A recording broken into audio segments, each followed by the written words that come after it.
Vamos começar aqui o nosso estudo, mas antes de iniciar o nosso estudo, eu vou pedir aos amigos que vão participar que peguem aí o Evangelho segundo o Espiritismo e o Novo Testamento, a Bíblia, deixem aí do lado para acompanhar algumas leituras que nós iremos fazer. Então, a gente vai precisar aí do Evangelho segundo o Espiritismo e da Bíblia, tá bom? Então, vamos fazer a nossa prece, vamos pedir a Deus, vamos pedir a Jesus que nos abençoe, que nos fortaleça, que nos ajude, nos inspire nessa caminhada. E pedimos também, Senhor, a Tua bênção, a Tua proteção, para todos os nossos irmãos que, por um acaso, possam estar com algum tipo de problema de saúde devido à pandemia que ainda aí se encontra, devido ao vírus da gripe, que também tem acometido muitas pessoas. Então, que todos nós possamos ser protegidos e os nossos irmãos que se encontram com a saúde abalada por causa desses problemas que vêm afetando tantas pessoas nos últimos dias, possam ser visitados pelos médicos da espiritualidade e terem assim fortalecido as suas energias.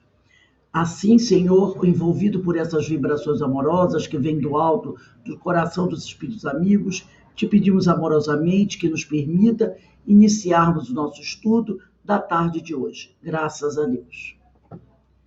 Bem, meus irmãos, hoje, sexta-feira, 28 de janeiro de 2022, nesse horário nós estudamos essa obra, Parábolas e Ensinos de Jesus, de Caibar Schutel. Eu sempre gosto de lembrar que sexta-feira, às 18h15, nós começamos o estudo da parte primeira desta obra, que são as Parábolas de Jesus. E na quinta-feira, nesse mesmo horário, 18h15, nós fazemos o estudo da segunda parte desta obra, que são os ensinos de Jesus. Nós estamos estudando a parábola da figueira estéril. Esta parábola realmente maravilhosa. Nós estamos já na terceira aula de estudo dessa parábola. E hoje, se houver condição, se der tempo, nós pensamos em concluir o estudo dessa parábola.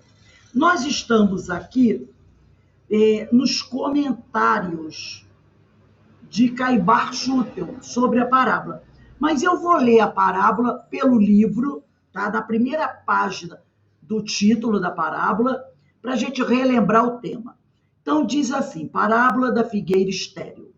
Pela manhã, ao voltar Jesus à cidade, teve fome. E vendo uma figueira à beira do caminho, dela se aproximou e não achou nela senão folhas.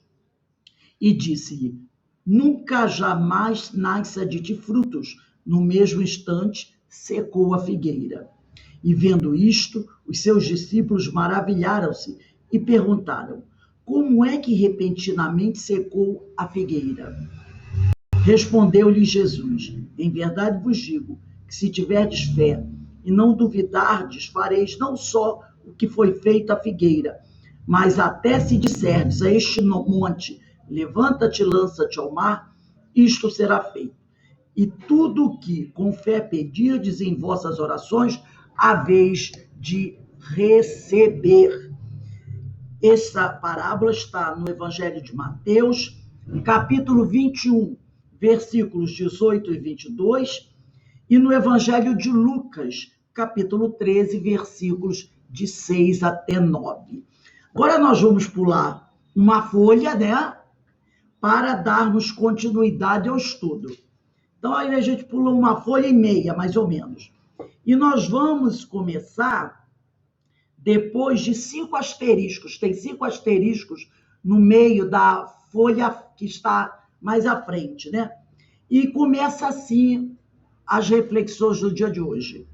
Estudada pelo lado científico, todo mundo encontrou? Estudada pelo lado científico, a parábola é um portento, quer dizer, ela é poderosa, ela é consistente, porque de fato, Jesus, com uma palavra, fez secar a figueira. Nenhum sábio da terra é capaz de imitar o mestre. Então, Jesus secou essa figueira com seu magnetismo. E realmente nenhum homem na terra possui aquela época e hoje ainda não possui esse magnetismo de Jesus. Encarada pelo lado filosófico, a lição da figueira que secou é um aviso do que vai acontecer aos homens semelhantes à figueira sem frutos e às religiões que igualmente só têm folhas. Então, nós já cansamos de falar várias vezes que os ensinos de Jesus têm um simbolismo. E aqui ele compara a figueira estéril a religiões e aos homens que realmente não buscam cumprir com a sua missão, com a sua tarefa, porque todos nós temos uma missão a realizar. E ele diz aqui, nesta parábola, aprende-se ainda que a esterilidade parece mal inevitável. Em todas as manifestações da natureza, aqui e ali se vê a esterilidade como que desnaturando a criação ou transviando a obra de Deus. Realmente, né? No meio da natureza, entre os homens, entre os animais, entre os vegetais, essa questão de esterilidade vai estar sempre presente. Então, por isso que ele diz, parece mal inevitável. Em todas as manifestações da vida, aqui e ali, se vê essa esterilidade como que desnaturando a criação ou transviando a obra de Deus. Quer ver? Agora me veio uma comparação, uma lembrança de uma coisa quando eu era criança. A minha mãe, quando nós éramos crianças, ela fazia muito enxerto de roseira. Muitas vezes ela encontrava ou planta, tinha no quintal, roseira que não dava rosa. Então, o que ela fazia? Ela procurava roseiras que davam rosa, ela sabia fazer isso, né? Cortava um pedaço do caule dessas roseiras que davam rosa. Isso eu posso dizer que eu via minha mãe fazer. Aí ela pegava o caule dessa roseira estéril, cortava, pegava um pedacinho do caule da roseira que tinha rosa, colava naquele caule da roseira estéril, enrolava com gaze. Em cada caule da roseira estéril, ela cortava assim com uma gilete, naquela época tinha gilete, né? Hoje nem sei se ainda existe gilete. Ela cortava no caule, tirava uma abinha de cada caule, de cada galho, assim, roseira vermelha, ela tirava uma lasquinha do caule, roseira branca, roseira amarela, aí tinha essa roseira estéril, ela também cortava o caule, colava a lasquinha da roseira que tinha rosas naquele caule estéril, enrolava com gás e amarrava. E ficava um tempo ali. Com o passar do tempo, aquela roseira dava rosas. E quer ver uma coisa interessante? Não é mentira, não. Muitas vezes ela tinha uma roseira que dava 3 cores diferentes. Amarela, vermelha, branca. Era a coisa mais linda. Uma roseira dando rosas de 3 cores diferentes. É o tal do enxerto. Minha mãe conhecia, sabia fazer essa técnica. Se vocês quiserem, bota lá no Google que vai falar. Ela fazia isso. Então, só tem uma coisa. Se você cortasse o galho que estava dando rosa, aquele galho parava de dar rosa. Você não podia mais, entendeu? Ali não dava mais rosa. Então, você não podia cortar. Porque o enxerto era feito no meio do galho. Então, se você cortasse ali, acabou. Então, era a coisa mais linda do mundo. E era uma roseira estéril. Mas ela fazia o enxerto da roseira. Como tem gente que faz enxerto na laranjeira, né? Enxerto em vários tipos de planta. Então, como ele diz aqui, nas plantas, nos animais, nos humanos, a esterilidade é a nota dissonante que estorva a harmonia universal. Então, ele está querendo dizer o quê? Que a esterilidade, ela quebra aquela harmonia, aquela perfeição. Porque todos os seres orgânicos, são os seres vivos, foram criados com a finalidade de se nasce, cresce, reproduz e morre, não é assim? Com as plantas, com os animais, com o homem. Quando tem no meio desses grupos dos seres orgânicos, um deles estéril, ele quebra aquela harmonia. É isso que ele está dizendo. Na ciência, na religião, na filosofia, até na arte, a não mecânica, a mecânica, né? O ferrete da esterilidade não deixa de gravar o seu sinal infamante. Então, nós vamos encontrar também essa esterilidade na ciência, na religião, na filosofia. Então, nós vamos ver mais ou menos como é que isso funciona.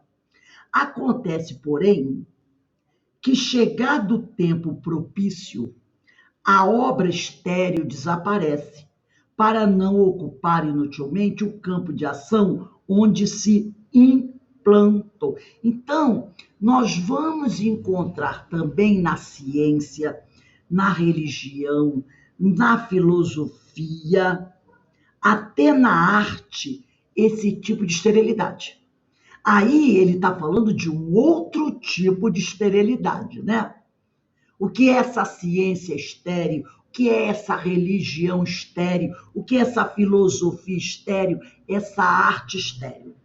Então, mas vai chegar um dia, tá? Que essa esterilidade vai desaparecer para não ocupar inutilmente o campo de ação onde se implantou. Lembra que quando nós lemos, e depois nós vamos pegar de novo, a parábola na visão do evangelista Lucas, capítulo 13, versículo 6 a 9, que o Senhor diz assim: eu vou cortar essa árvore porque ela é estéril, ela não dá fruto. Ela fica aqui ocupando espaço. Não serve para nada. Por que eu vou mantê-la aqui? Vou cortá-la. É o que ele diz aqui. Que com o tempo, essa esterilidade também vai desaparecer. Porque como aquela árvore estéril que ocupa o terreno e não serve para nada, essa esterilidade na ciência, na religião, na filosofia, no meio humano, também não tem utilidade nenhuma. Então, se não é útil, para que ela serve? Está ocupando um espaço que não tem razão de ser.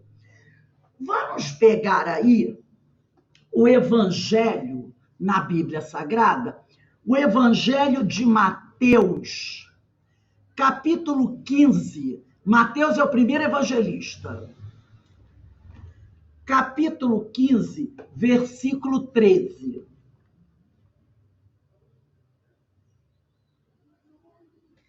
Capítulo 15, versículo 13.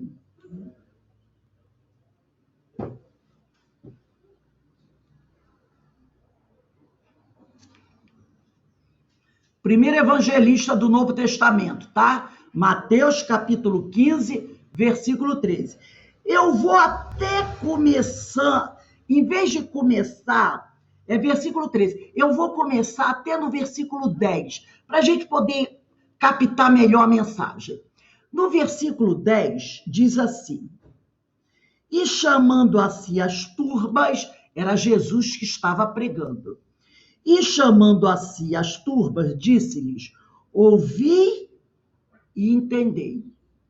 Não é aquilo que entra pela boca que mancha o homem, mas aquilo que sai da boca, isto é, que torna o imundo o homem. Por quê? Porque o judeu, naquela época, era muito preocupado com a estética, com a tal da pureza, né? Então, qualquer coisa para eles tornava o homem impuro.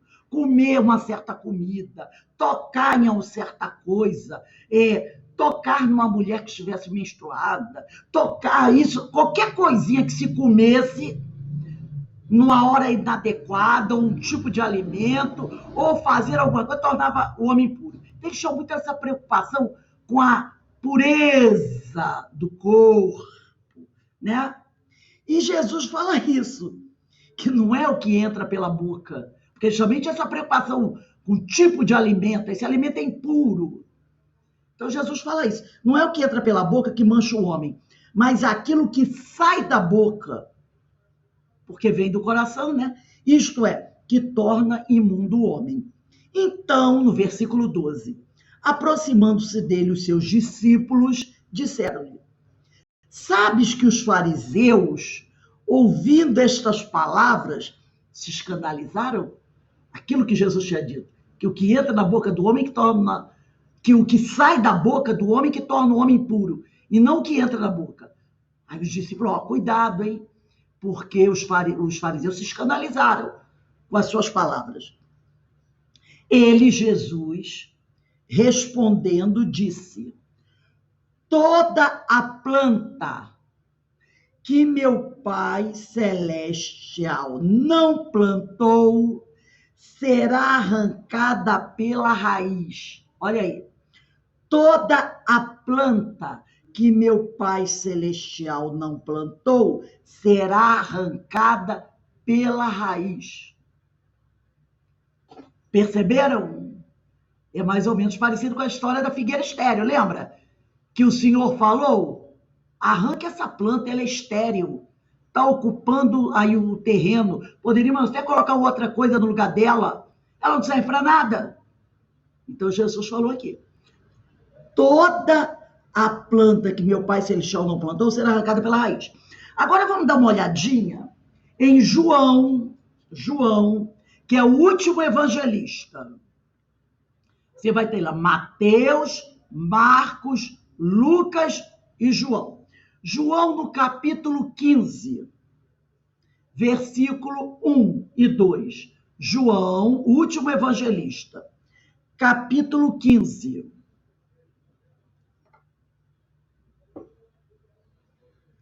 Em João, capítulo 15, tem o título A Videira e as Varas.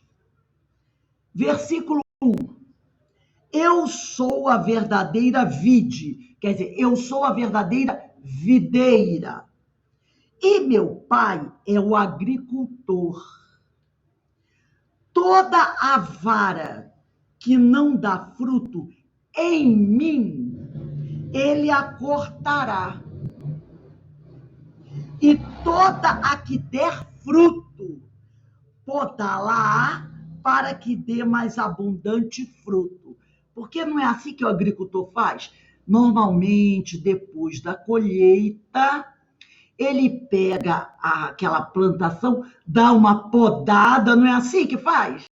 Dá uma podada e aí, na próxima, ela vem mais vigorosa. A gente não vê isso da plantação? A poda tem um tempo adequado para podar a planta, porque aí a planta fica mais bonita. Então ele diz aqui, eu sou a verdadeira videira e meu pai é o agricultor. Quem é o pai? É Deus. Toda vara que não dá fruto em mim, ele a cortará. E toda que der fruto, podá-la para que dê mais abundante fruto. Agora, eu vou pegar um livro aqui que vocês não têm. Esse livro é o livro que nós usamos na nossa radiação para os nossos irmãos doentes físicos. Esse livrinho aqui, E Jesus Disse, de Terezinha Oliveira. É maravilhoso, é maravilhoso. Ela estuda o evangelho de uma forma fantástica. Quem conheceu Terezinha Oliveira, nós tivemos a oportunidade de conhecer, porque ela fez um seminário de mediunidade do CEOI, há uns anos atrás. e nós tivemos a oportunidade de conhecê-la. Ela vai fazer uma reflexão sobre esses 2 versículos que nós lemos, o de Mateus e o de João. Sobre o versículo de Mateus, que está em Mateus capítulo 15, versículo 13, a Terezinha Oliveira diz assim: o que o pai não plantou, né? Toda a planta que o pai não plantou será arrancada. Ela vai dizer assim: os discípulos contaram a Jesus que os fariseus se haviam escandalizado por alguma de suas esclarecedoras interpretações da lei de Moisés, sobre aquela, né? Não é o que entra da boca do homem que faz mal, mas o que sai da boca do homem. Foi sobre essa palavra de Jesus que eles se escandalizaram. Ao que Jesus respondeu: toda planta que meu Pai Celestial não plantou será arrancada. E aí diz a Terezinha, é que os homens costumam alterar o significado dos ensinos que pelo alto, quer dizer, que do alto, que veio de Deus, né? Que pelo alto lhes foram proporcionados, interpretando-os erroneamente por ignorância, segundo seus próprios entendimentos, ou adulterando-os por deliberada má fé, conforme seus interesses pessoais. Essas interpretações errôneas ou adições indevidas certamente serão eliminadas por novas e reiteradas manifestações do alto, ou porque a humanidade, progredindo intelectual e moralmente, vem a perceber e rejeitar a incongruência dos erros dos homens inseridos nos registros da orientação religiosa. Então, é o que Caibar disse aqui, quando ele falou assim: acontece, porém, que chegado o tempo propício, está no livro Parábolas em Si de Jesus. Acontece, porém, que chegado o tempo propício, a obra estéril desaparece, para não ocupar inutilmente o campo de ação onde se implantou. É o que a Terezinha Oliveira está dizendo aqui. Essas interpretações errôneas ou adições indevidas certamente serão eliminadas por novas e reiteradas manifestações do alto, ou porque a humanidade progrediu intelectual e moralmente e vem a perceber que os erros dos homens foram inseridos nos registros da orientação religiosa. Assim, os erros humanos na apreciação da lei divina, inevitavelmente, se desfarão pela ação do progresso, mais cedo ou mais tarde, através dos tempos. Então, os erros humanos na apreciação da lei divina é uma esterilidade. Entenderam? É algo estéril e vai desaparecer com o tempo. E ela diz assim: para todo sempre, somente perdurará a verdade. A árvore implantada pelo Pai Celestial no cerne da vida. E depois, a Terezinha Oliveira, no capítulo 32, ela vai comentar o outro versículo. O versículo de João, deixa eu só pegar aqui para relembrarmos, o versículo de João, deixa eu pegar aqui, tá aqui, no versículo de João, onde ele diz aqui: eu sou a verdadeira videira e meu pai é o agricultor. Toda vara que não dá fruto em mim, ele a cortará, e toda que der fruto, podá-la para que dê mais abundante fruto. Então, aqui, a Terezinha diz assim, ela começa repetindo o versículo: eu sou a videira verdadeira e meu pai é o agricultor. Esse é o João capítulo 15, versículo 1. E ela diz assim: resultante do esmagamento da uva, fruto da videira. Então, a uva é o fruto da videira. O vinho era para os israelitas a representação do sangue e um simbolismo da própria essência da vida. Colocando-se como uma videira cuidada pelo Pai, Jesus diz: eu sou a videira, o Pai é o agricultor. Então ele se coloca como a videira que é cuidada pelo agricultor, que é Deus. Então, colocando-se como uma videira cuidada pelo Pai, Jesus se apresenta como um Espírito, Filho de Deus, que se tornara uma fonte de vida, um manancial de sabedoria e de amor, capaz de vivificar espiritualmente as criaturas, ativando-lhes o modo de pensar e sentir. Ele diz: eu sou a videira, vós os ramos. Percebeu? Eu sou a videira, vós os ramos. Então, veja o simbolismo. Nós somos os ramos da videira. Os discípulos eram ramificações de Jesus. Nós somos discípulos de Jesus. Somos as ramificações de Jesus. Jesus o pessoal chama de parreira, né? A parreira toda. Nós somos cada ramo dessa parreira, dessa videira. Dele, de Jesus, haviam recebido o conhecimento e o sentimento que os vivificava espiritualmente e os tornava capazes de também pregarem a boa nova, curarem enfermos e agirem sobre os espíritos. Como o ramo não pode produzir frutos por si mesmo, assim nem vós o podeis, porque nós também não podemos produzir frutos. Nem vós o podeis dar, se não permanecerdes em mim. Então, o ramo, ele não pode produzir frutos se ele não estiver. Olha que coisa maravilhosa como Jesus coloca. Você tem uma parreira de uva, que é a videira. Se você arrancar o ramo dessa videira, né, popularmente dizendo, a videira é o pé da uva, né? Se você arrancar um ramo dessa videira, o que vai acontecer com esse ramo? Ele vai dar cachinho de uva? Não, você arrancou esse raminho. Ele não vai dar pé de uva, ele não vai dar cachinho de uva. Olha o que Jesus está dizendo. Os discípulos eram ramificações de Jesus.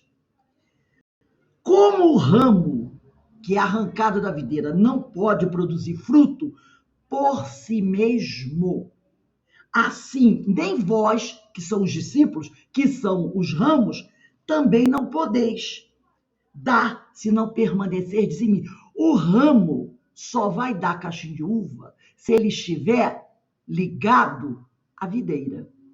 Entendeu? Estando lá ligadinho à videira, ele dá fruto. Aí vocês já viram uma videira como é bonito? Quando eu morei numa casa que tinha 2 parreiras de uva, fica com aqueles cachinhos tudo penduradinho. Então os ramos vão dar cachinho de uva, porque eles estão ligados na videira. A videira é Jesus. Se eu arranco o ramo, ele não poderá mais dar fruto. Ele fica estéril. E um dia ele vai secar. Você tirou o ramo, joga para lá, com o tempo ele vai secar e vai morrer. Não é assim? Ele fica estéril. Só dá fruto se tiver ali na videira. Olha que simbolismo lindo. E aqui diz ela. Então ela diz: como o ramo não pode produzir frutos por si mesmo, assim nem vós, ele está falando por discípulos, o podeis dar fruto, se não permanecerdes em mim. Se acaso se desligassem da fonte de vida que Jesus era, se não mantivessem fidelidade ao que ele ensinava e ao sentimento que ele inspirava, os discípulos perderiam a vitalidade espiritual e não mais conseguiriam os resultados de antes no trato com a humanidade. Lindo, belíssimo ensino. E no versículo do capítulo 15, versículo 2, João conclui dizendo: todo ramo que estando em mim, é a palavra de Jesus, todo ramo que estando em mim não der fruto, ele o corta.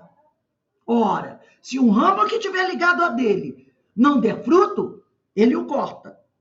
E todo que dá fruto, limpa, para que produza mais fruto ainda. Então, todo que der fruto, ele vai podar, vai tratar para dar mais frutos. Aí a Terezinha diz assim: se o discípulo ficasse ligado ao mestre somente na aparência,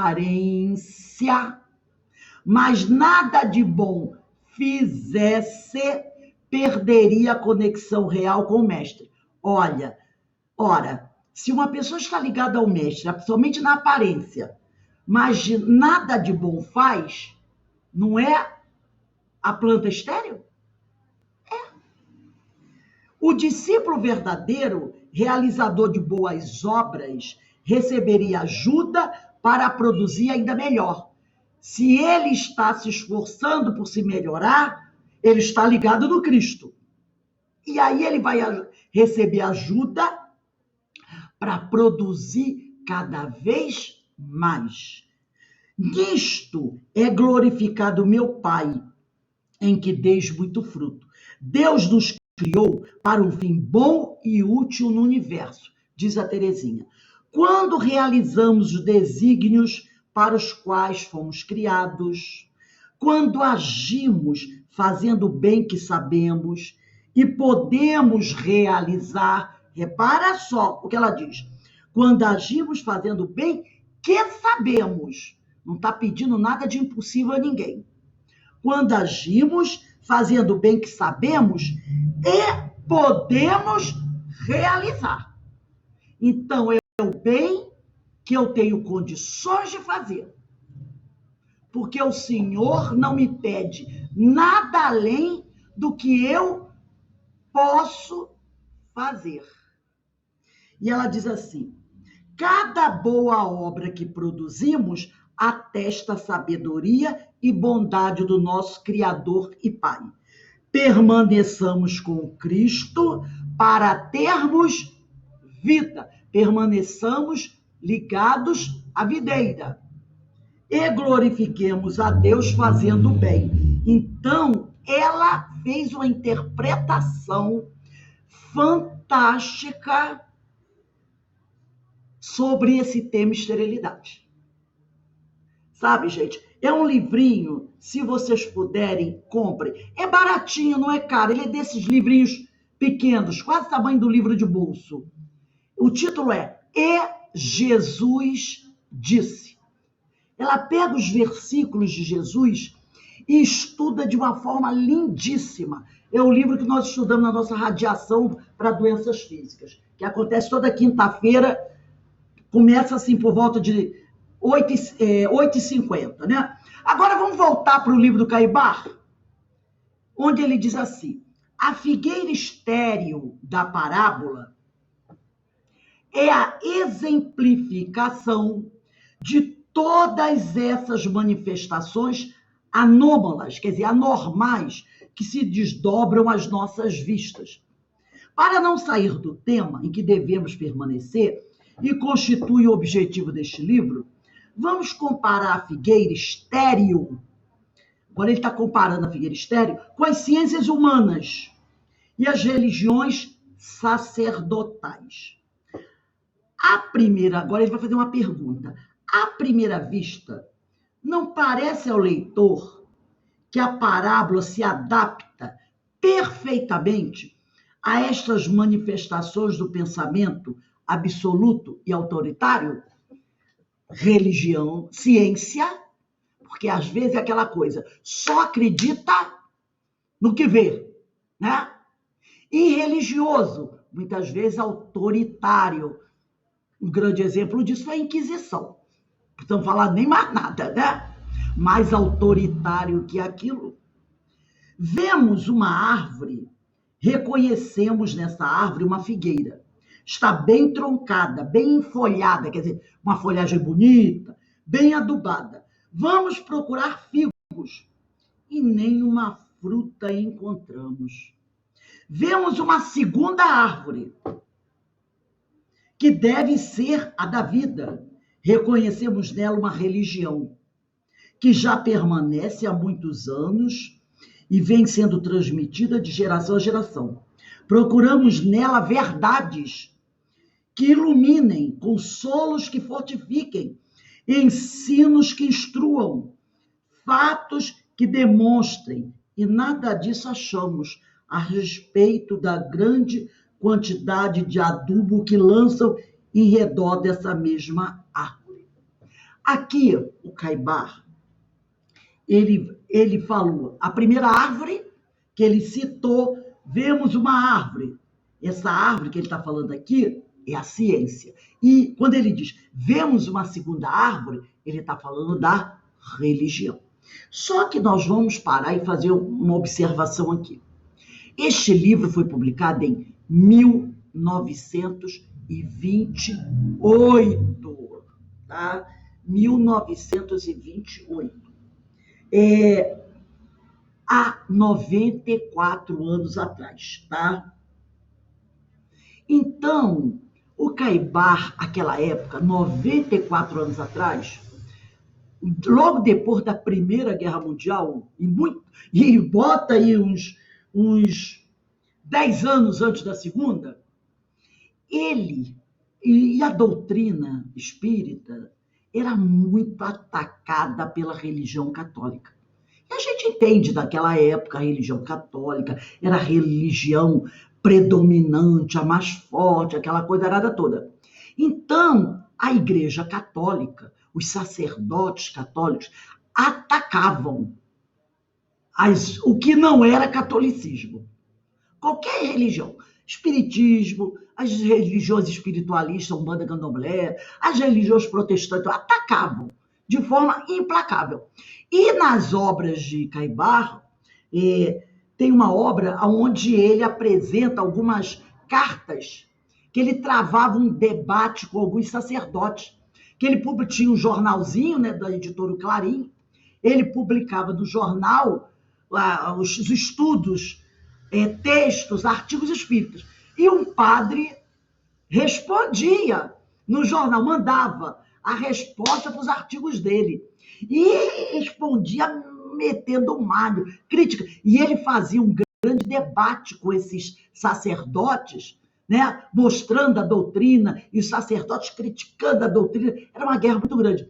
Então ele tinha esse, vamos dizer assim, esse ranço com a doutrina, com a religião católica. E aqui ele vai colocar isso. Só que hoje, 94 anos depois, a gente percebe que a gente não pode continuar com um discurso exatamente igual, tá? Colocando tudo ali com a Igreja Católica. A gente vai perceber que a gente pode trazer isso também para a nossa religião. Então, nós vamos ler o texto, como o Caibar colocou, mas fazendo essa observação, tá bom? Então, vamos lá. Diz assim, ele vai começar agora falando da Igreja Católica. O que falta ao catolicismo romano, e nós podemos hoje ampliar e dizer, há muitas outras religiões, não é só o catolicismo romano, há muitas outras religiões, para assim se encontrar. O que falta? É uma pergunta. O que falta ao catolicismo romano? E nós poderíamos dizer, o que falta? Há muitas religiões que existem hoje para assim se encontrar desprovido de frutos.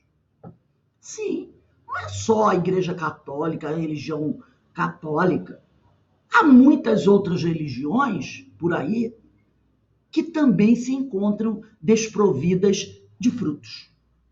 Falta-lhe, outra pergunta que ele diz, falta-lhe, porventura, igrejas, fiéis, dinheiro, livros, sabedoria? Eu pergunto, Falta-lhes, porventura, templos, prédios suntuosos, dinheiro, livros. Qual é a doutrina atualmente que mais número de livros tem publicado? Não vou esperar nem a pergunta, né? Nem a resposta. Nós sabemos. Se não tem o maior número, tem um grande manancial de obras. Aí ele diz aqui, pois não tem essas religiões seus sacerdotes, e eu poderia dizer, e seus oradores no mundo todo? Suas catedrais pomposas, seus templos, não é? E aí a gente traz para a doutrina também, tem cada templo espírita por aí, ao longo do nosso país, não é? Que parecem até nossa. Você olha assim, lá na capital do Brasil, todo mundo sabe onde fica a capital. Nossa, que coisa, que esplendor é! Aí ele diz aqui, não tem ele, no caso, vamos dizer, não tem essas religiões, os seus líderes, para, com uma grande fortuna, com muito dinheiro, que há no mundo, completamente estéril. Olha aí, não tem ele aqui está falando do Papa, né, a maior fortuna que há no mundo completamente estéril. Será que as outras religiões também não têm, às vezes, um acúmulo de dinheiro guardado para fazer grandes eventos que poderiam ser utilizados de uma outra forma? E ele diz aqui, quando deveria converter esse tesouro que os ladrões alcançam naquele outro tesouro do evangelho, inatingível aos ladravazes e aos vermes. Não tem os grandes chefes da religião, não vamos centrar só no chefe da Igreja Católica, vamos dizer assim, não tem muitos os grandes líderes das várias religiões, milhões e milhões de adeptos que sustentam toda a sua hierarquia? Sim, tem religiões aí que recolhem verdadeiras fortunas daqueles que seguem aquela religião.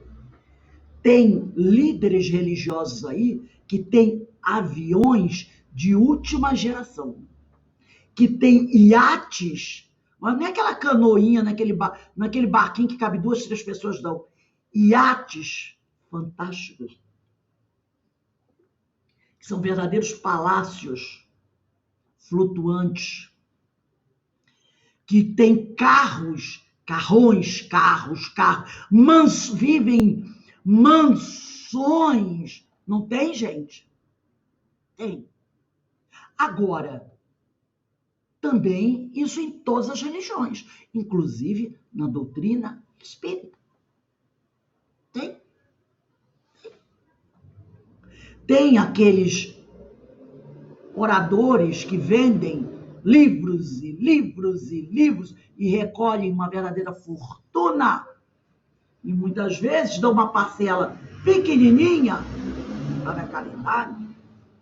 Então, não é o problema, porque Caibar aqui focou na Igreja Católica. E eu disse para vocês o porquê. Hoje, 94 anos depois, a gente vê que a gente não pode apenas falar de uma religião, não é? Há várias religiões. Há coisas boas nessas religiões, mas vamos reconhecer. Há coisas difíceis, problemáticas em todas as religiões. E continua aqui Caibar. Por que não pode a igreja, e aqui eu diria, as várias religiões, dar frutos demonstrativos do verdadeiro amor que é imortal? Por que não pode demonstrar a imortalidade da alma, que é a melhor caridade que se pode praticar? E o que diremos de muitos ensinos que essas religiões passam? Ensinos arcaicos e irrisórios, semelhantes às folhas enferrujadas de uma figueira velha. Do seu dogma do inferno eterno, mas também podemos falar do dogma, que virou verdadeiro dogma para alguns grupos, a história do umbral e das trevas. Não é? Porque tem muita gente que fica repetindo essa história. As trevas, umbral. Quando eu morrer, eu não quero ir para o umbral, eu não quero ir para... Tem muita... O que é umbral e trevas? A não ser a história do inferno. A não ser a história... Umbral seria, comparado mais ou menos, o tal do purgatório. O meio caminho, entendeu? E as trevas seria aquele inferno do diabão. Tem gente, eu já vi em obras, você pega em obras que se dizem obras espíritas, eles descrevendo com detalhes, como se o cara tivesse ido lá, as trevas, sabe? Aí você olha, aí o sujeito vai descrevendo os detalhes mais dantescos das trevas. Aí eu fico, às vezes eu fico lendo e diz assim, se daqui a pouco vai aparecer o Brasinha. Vocês lembram que é do Brasinha, daquele personagem Brasinha? Só falta aparecer o Brasinha aqui. É isso ainda, gente. Essa é a ideia, né? Então ele diz aqui, dos seus sacramentos e mistérios tão caducos e absurdos que chegam a fazer de Deus um ente inconcebível e duvidoso, e assim como é a religião, é a ciência de homens, desses mesmos homens que, embora completamente divergentes dos ensinos religiosos, dos padres, dos líderes religiosos, por preconceito e por servilismo, andam com eles de braços dados, como se crescem na fé pregada pelos sacerdotes. Essa ciência terrena que todos os dias afirma e todos os dias se desmente. Então, nós temos também, dentro da ciência, um grupo também, né, daquelas pessoas que não estão abertos para nenhuma discussão. Está fechado naquilo, entendeu? E não admitem nada que não seja aquilo que ele vê e pode tocar. O que ele não puder ver nem tocar, ele diz o quê? Que é coisa de gente inculta. É coisa de gente sem cultura. Muitas vezes a gente vê isso, né? E ele diz assim, essa ciência que ontem negou o movimento da Terra e hoje o afirma. Essa ciência que ontem, né, negou o movimento da Terra. Porque ontem, quem é que ditava o que começava a se esboçar como uma ciência? A igreja.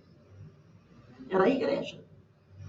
Que seguia a orientação de Ptolomeu, que dizia, né, lá na sua filosofia passada, que a Terra era o centro praticamente do universo. E que tudo, inclusive o Sol, girava em torno dela. Aí, no século XVI, surge Nicolau Copérnico. E Nicolau Copérnico afirma que a Terra, planeta Terra, e os outros planetas giravam em torno do Sol. Nossa, foi um choque contra a ideia da igreja, que dizia que a Terra que era fixa e que todo mundo girava em torno dela. Então Copérnico diz, não. Eu tenho estudado e eu já reparei, tá? Que a Terra e os outros planetas giram em torno do Sol. Mas ele comete um erro, porque ele diz assim, e que o Sol está no centro do universo. Hoje nós sabemos que o nosso Sol não está no centro do universo, não é verdade? Ele está lá no cantinho da galáxia. Ele não está no centro do universo, o nosso Sol. Mas ele estava certo. quando ele disse que a Terra e os planetas giravam. A Terra tinha movimento, o que a ciência da igreja daquela época dizia que a Terra não se movimentava. E aí Nicolau Copérnico foi advertido pela igreja: você está cometendo um crime. No século XVII, porque Nicolau Copérnico fez isso no século XVI, no século XVII surge Galileu Galilei. E ele, através de seus estudos, vai confirmar a tese de Copérnico, uma parte da tese, aquela que diz que a Terra gira e os planetas giravam ao redor do Sol. Ele não fala que o Sol é o centro do universo. Ele diz apenas que a Terra e os planetas giravam ao redor do Sol. O que aconteceu com ele? Também foi advertido pela igreja, que tinha o poder central. Daí a gente vai entendendo o porquê do Caibar, né, com as dificuldades dele. E teve que calar a boca. Mas Galileu, ele também continua seus estudos, e ele foi o astrônomo que melhorou a luneta, porque naquela época eles tinham, para observar as estrelas, uma luneta, a luneta que foi uma invenção holandesa, e ele melhorou a capacidade de aumento da luneta em 20 vezes, fazendo nascer assim o telescópio moderno, né? Por isso que ele diz assim, essa ciência que ontem negou o movimento da Terra, porque Copérnico e Galileu falaram sobre isso, e a ciência disse, isso é uma mentira, hoje confirma o movimento da Terra, que preconizou a sangria. Sangria, quando a pessoa estava doente, eles cortavam a pessoa, né, para tirar o sangue, né, dizer que melhorava. Depois passou a condená-la, que proclamou as virtudes do emético. Emético são os recursos destinados a provocar o vômito. Era uma coisa também, quando a pessoa estava doente, ele e os médicos aconselhavam a pessoa provocar o vômito, depois voltar atrás, depois considera isso uma coisa deprimente. Que hoje, seringa em punho, transformou o homem no laboratório químico para amanhã ou depois condenar como desumano esse processo. E o que falta à ciência para solucionar esse problema da morte? Olha só. E o que falta à ciência para solucionar esse problema da morte, que lhe parece como um fantasma funesto? Faltar-lhe adubo? Mas não estão aí tantos sábios? Não tem ela recursos disponíveis para investigação e experiência?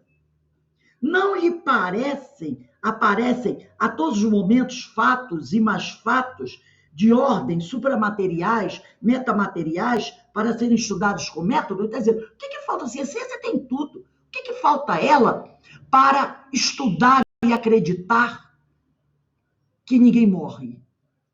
Né? Senhor, está vencido o ano que concedestes para que cavássemos em roda da árvore e deitássemos adubo para alimentar e fortificar suas raízes. Aqui no Evangelho de Lucas, diz assim, né? Evangelho de Lucas, capítulo 7, versículo 9. No Evangelho de Lucas, no capítulo 13, Evangelho de Lucas, capítulo 13, versículo 7, diz assim, a figueira estéril, né? Evangelho de Lucas, capítulo 13, versículo 7, do 7 a 9, diz assim, então disse ao cultivador da vinha, eis que há 3 anos venho buscar fruto a esta figueira e não o encontro. Corta, para que está ela ocupando o terreno inutilmente? Se é estéril, está aqui ocupando o terreno, não serve para nada. Ele, porém, respondeu, o homem que cuidava das plantas, o cultivador, Senhor, deixa ela aí, ainda este ano, enquanto eu a cavo em roda e lhe lanço esterco, que é adubo. Se der fruto, bem está. Se não, cortá-las depois. Então, é o que ele diz aqui. Senhor, agora já venceu o prazo. Porque o cultivador pediu a ele, dá um tempo que eu vou botar adubo na planta e ela pode crescer e dar frutos. Se não der, o senhor corta depois. E aqui ele diz, Senhor, está vencido o ano que concedeste, para que cavássemos em roda da árvore e deitássemos adubo para alimentar e fortificar suas raízes. Então, o tempo para ela dar fruto, depois que foi colocado adubo, já venceu. Ela não dá mesmo frutos. E os adubos que temos gastos só têm servido para tornar a árvore cada vez mais frondosa e enfolhada, prejudicando assim o já pequeno espaço de terreno. Porque ela está com a sua copa ocupando um espaço tão grande que está fazendo sombra nas outras plantas, sem dar fruto nenhum. Manda cortá-la e recomenda a teus servos que não só o façam, quer dizer, que não só o cortem, mas que também lhe arranquem até as raízes. Ela ocupa terreno inutilmente. Em 3 dias faremos nascer em seu lugar uma que preenche os teus fins. E tantos serão seus frutos que a multidão que nos rodeia não vencerá apanhá-los. Olha o que ele diz aqui. Em 3 dias, Jesus morreu na sexta, não foi? Sexta, sábado e domingo. Em 3 dias ele ressuscitou, percebeu? Em 3 dias faremos nascer em seu lugar uma que preencha os seus fins, e tantos serão seus frutos que a multidão que nos rodeia não vencerá apanhá-los. Quer dizer, ela vai dar tanto fruto, tá? Que mesmo tendo uma multidão em torno dela, essa multidão vai ter dificuldade de colher tudo. Nesse livrinho aqui, o Evangelho dos Humildes, de Eliseu Rigonati, ele vai falar um pedacinho sobre essa planta, né, que será plantada no lugar dessa figueira estéril. Porque ele diz aqui, ó, em 3 dias faremos nascer em seu lugar uma outra planta que preenche os seus fins, que é dar frutos. E tantos serão seus frutos que a multidão que nos rodeia não vencerá apanhá-los. E Eliseu Rigonati diz assim, o espiritismo é a planta que vai ser colocada no lugar da figueira estéril. Renove em nossos dias a fé em todos os corações, demonstrando racionalmente a finalidade de nossa vida na Terra, ensinando-nos o que há por detrás do túmulo, revelando-nos a causa do sofrimento e a justiça que a ele preside, explicando de maneira clara e precisa os fenômenos até aqui tidos por milagres e patenteando aos olhos dos homens as leis que os regem. Olha só o que ele diz. Explicando de maneira clara e precisa os fenômenos até aqui tidos por milagres. Ciência. Explicando de maneira clara que os tais milagres são. E patenteando aos olhos dos homens as leis que os regem. Então, mostrando que não tem milagre. É o espiritismo mostrando que não tem milagre. Então, ele está saneando a parte religiosa.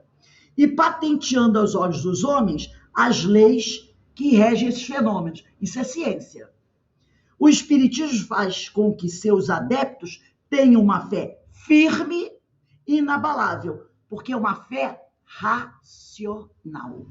Então, aqui,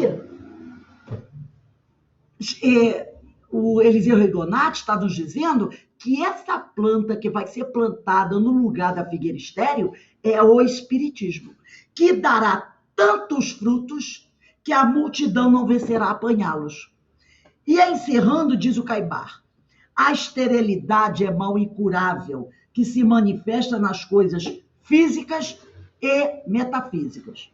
Há pessoas que são estéreis em sentimentos afetivos, outras em atos de generosidade, outras o são para as coisas que afetam a inteligência.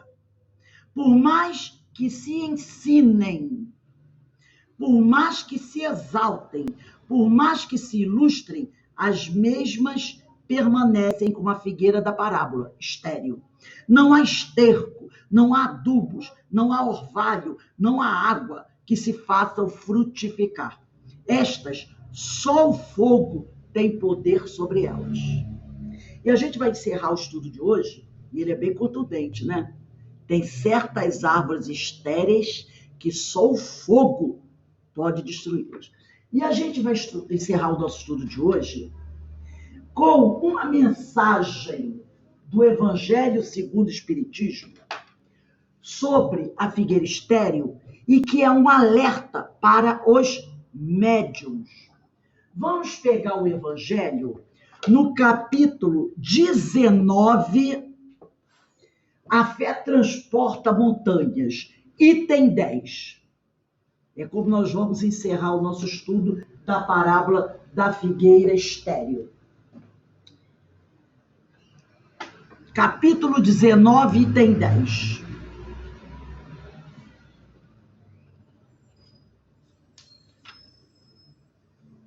Alberto, você pode ler para a gente? Sim, vamos lá. Lê bem devagarzinho para a gente absorver bem essa mensagem. A minha internet está estável. Se cair é segundos, aí ela volta. Tá. Evangelho segundo o Espiritismo, capítulo 19, A Fé Transporta Montanhas, item 10. Os médiuns são os intérpretes dos espíritos,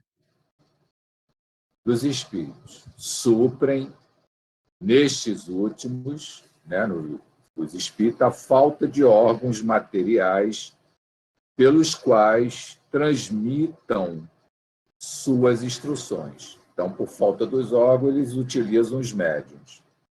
Daí vem a serem dotados de faculdades para esse efeito. Então, os médiuns têm faculdades para essa função. Nos tempos atuais de renovação social, cabe-lhes uma missão especialíssima.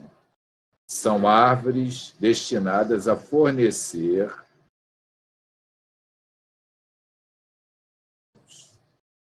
multiplicam-se em número. Fornecer alimento espiritual a seus irmãos. É porque picotou, tá? Por isso que eu completei.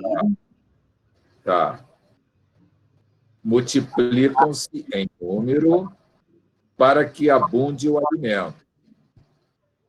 Há-os por toda parte. Né? Os médios têm em todos os lugares, em todos os países, em todas as classes da sociedade. Entre os ricos e os pobres, entre os grandes e os pequenos, a fim de que em nenhum ponto faltem e a fim de ficar demonstrado aos homens que todos são chamados. Se, porém, eles desviam do objetivo providencial, a preciosa faculdade que lhes foi concedida, se a empregam em coisas fúteis ou prejudiciais, se a põem a serviço dos interesses mundanos, se em vez de frutos sazonados dão maus frutos, se recusam a utilizá-la em benefício dos outros, se nenhum proveito tiram ela para si mesmo, melhorando-se, são quais a figueira estéril. Nele. Alberto, é que picotou. São quais a figueira estéril. Deus lhes retirará um dom que se tornou inútil neles. A semente que não sabem fazer que frutifique e consentirá que se tornem presas dos espíritos maus. Então, esse trecho aqui, gente, é muito importante. Se os médios desviam do objetivo providencial, a preciosa faculdade que lhes foi concedida, se a empregam em coisas fúteis ou prejudiciais, se a põem a serviço dos interesses mundanos, se em vez de frutos sazonados dão maus frutos, se recusam a utilizá-la em benefício dos outros, se nenhum proveito tiram dela para si mesmos, melhorando-se, são quais a figueira estéril. Deus lhes retirará um dom que se tornou inútil neles, a semente que não sabem fazer que frutifique, e consentirá que se tornem presa dos espíritos maus. Então, que nós possamos fazer todo o esforço para não nos tornarmos estéreis. Percebeu? Essa parábola, o estudo dessa parábola, eu sei que foi meio pesado, meio cansativo, mas é de uma beleza fantástica mesmo. E muito mais nós poderíamos falar sobre ela. Mas que a gente possa refletir sobre tudo aquilo que a gente está fazendo, para que a gente possa ser aquele fruto que dá, aquela árvore que dá muitos frutos. Porque se nos tornarmos estéreis, seremos arrancados e, como disse o Caibá, talvez utilizem-se o fogo para que possamos queimar. E que fogo é esse? É a dor, é o sofrimento, são as dificuldades, não é? Então, que possamos refletir bem sobre esse estudo da parábola, né? Sobre esse estudo da figueira estéril. Alguém gostaria de perguntar alguma coisa? Eu gostaria de fazer um pequeno comentário. Posso? Pode, Alberto. No caso, quando a gente comentou no estudo de hoje sobre a questão da videira, aí me veio à cabeça que dentro da videira corre a seiva. Se você tira o galho, você morre, porque você já não tem mais acesso à seiva. E essa seiva é os ensinamentos de Jesus, a essência dos seus ensinamentos. Então, a gente tem que estar ligado a essa seiva, a essa fonte que nos abastece, que nos nutre, para que a gente, como médium, como indivíduo, como pessoa, não seja estéril, não estejamos distante do que Jesus ensina. E aí ele diz no final, né, tem pessoas que não têm os sentimentos necessários, os sentimentos certos, os sentimentos superiores, então que a gente busque essa essência, busque essa seiva. Isso aí é um trabalho de cada dia. No nosso estudo do Livro dos Espíritos, nós falamos da morte, reencarnação.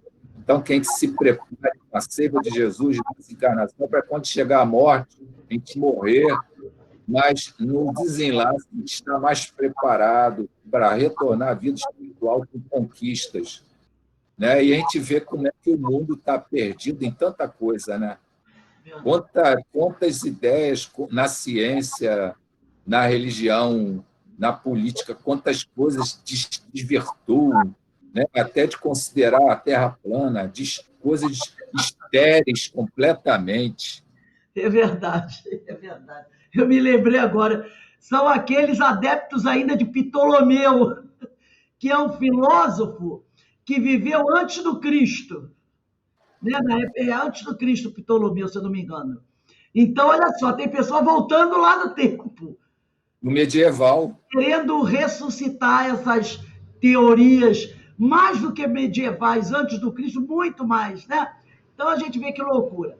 Bem, meus amigos, nós vamos encerrar agora esse nosso estudo, agradecendo a Deus e pedindo ao Pai que nos abençoe, que nos fortaleça, que nos ampare, mas, acima de tudo, agradecer todo esse manancial maravilhoso de ensinos do Mestre Jesus, que possamos ser esses galhos, né? Esses ramos sempre ligados à videira e que nunca nos desliguemos deles para que possamos dar muitos frutos, porque esses frutos só virão se o ramo estiver ligado à videira. E a videira é o próprio Jesus, que é cuidado pelo grande agricultor, que é o nosso Pai Criador. Então, que Deus nos ampare. Daqui a 15 minutinhos estaremos de volta para o estudo do livro Nosso Lar, tá bom? Um beijo aí para todos.